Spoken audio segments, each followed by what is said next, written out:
Well, hey guys, it's Pastor Andy. We're doing our devotions in Matthew right now, and we're looking at the first two verses of chapter 2. So Matthew chapter 2, verses 1 and 2 says, Jesus was born in Bethlehem in Judea, during the reign of King Herod. About the time, some wise men from eastern lands arrived in Jerusalem, asking, "Where is the newborn King of the Jews?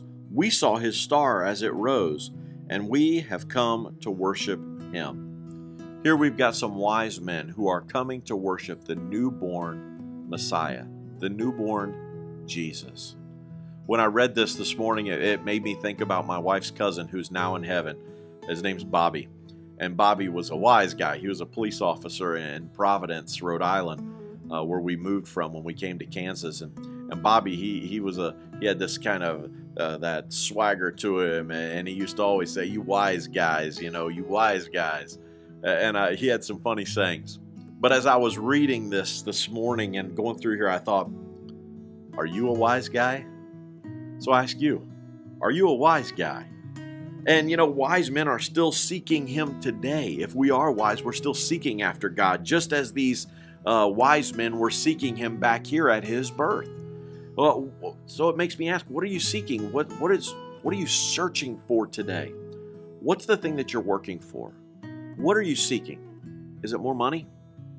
A bigger paycheck? A bigger house? A new boat? Maybe it's a nicer car? Or better vacations? What is it that you're seeking after today? What's consuming your mind? What's consuming your thoughts? What is your life built around? None of these things last.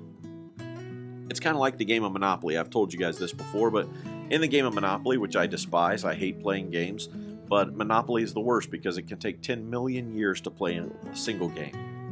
You take it out and you take the board out and you go around in circles trying to collect money and buy property and build houses, and then finally someone will lose after 372 days and hours of playing. Finally somebody loses and somebody wins, and then what do? You fold the box up, you put the money back in there, you put all the properties back in there and everything away, and you put it inside the box, and the box goes back on the shelf. And that's our life. One day when we die, everything that we have is going to be left here for somebody else. I can't take it with me. It's not really mine. It's going to end up going in the box when I go in the box, and somebody else is going to get it. So why should I live my life for something that doesn't last? It means nothing. There's no eternal value to it. So why allow that to consume me? There was a very wealthy young man named C.T. Studd. He was born back in 1860. He was a part of what was known as the Cambridge Seven, and these were 7 wealthy men who gave up everything to serve God. And C.T. Studd was an evangelist in India, Africa, and China. He gave away his inheritance, which was very sizable, so that he could serve God. And he wrote this, and I want to read this to you today because it's so powerful. 2 little lines I heard one day, traveling along life's busy way, bringing conviction to my heart, and from my mind would not depart. Only one life, 'twill soon be past. Only what's done for Christ will last. Only one life, yes, only one. Soon will its fleeting hours be done. Then in that day my Lord to meet and stand before his judgment seat. Only one life, 'twill soon be past. Only what's done for Christ will last. Only one life, the still small voice gently pleads for a better choice, bidding me selfish aims to leave and to God's holy will to cleave. Only one life, 'twill soon be past. Only what's done for Christ will last.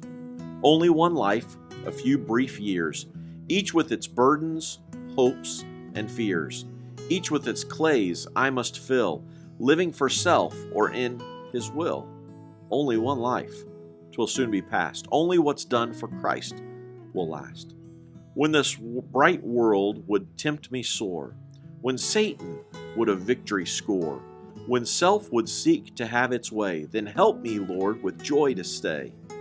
Only one life, 'twill soon be past. Only what's done for Christ will last. Give me, Father, a purpose deep, in joy or sorrow thy word to keep, faithful and true whate'er the strife, pleasing thee in my daily life. Only one life, 'twill soon be past. Only what's done for Christ will last. Oh, let my love with fervor burn, and from the world now let me turn, living for thee and thee alone, bringing thee pleasure on thy throne. Only one life, 'twill soon be past. Only what's done for Christ will last. Only one life, yes, only one. Now let me say, thy will be done. And when at last I hear the call, I'll know, I'll say, 'twas worth it all. Only one life, 'twill soon be past.